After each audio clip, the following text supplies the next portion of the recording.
বিহুৰ বতৰীয়া দুজন বৰ্তা আহিল ভাত খোৱাকৈ।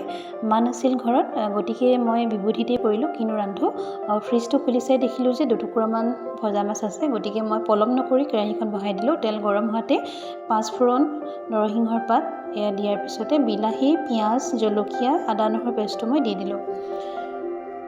আৰু তাৰ পিছতে মই হালধি, নিমখ, অকণমান কাশ্মীৰী মিৰ্চ পাউডাৰ, জিৰা পাউডাৰ এইখিনি দি কম ফ্লেমত ভাজি আছোঁ।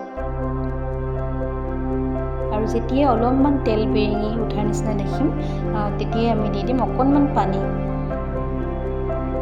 এতিয়া মই পানী দি দিলোঁ।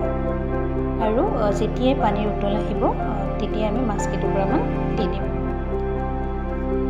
আচলতে খুব কম সময়তে প্ৰস্তুত হৈ যায় এখন আঞ্জা। আমাৰ আঞ্জা হৈ গৈছে। তাৰপিছতে ভাবিলোঁ আৰু কিবা এটা ৰান্ধোঁ। কিনো ৰান্ধোঁ গুণা উঠা কৰি মই পুনৰ ফ্ৰাইং পেনখন বহাই দিলোঁ। আৰু তেল গৰম হোৱাতে পিঁয়াজ, কণ বিলাহী দুটামান ইয়াতে দিলোঁ। তাৰপিছতে মই পুৰি লোৱা বেঙেনা গোটেইখিনি ইয়াতে দিলোঁ।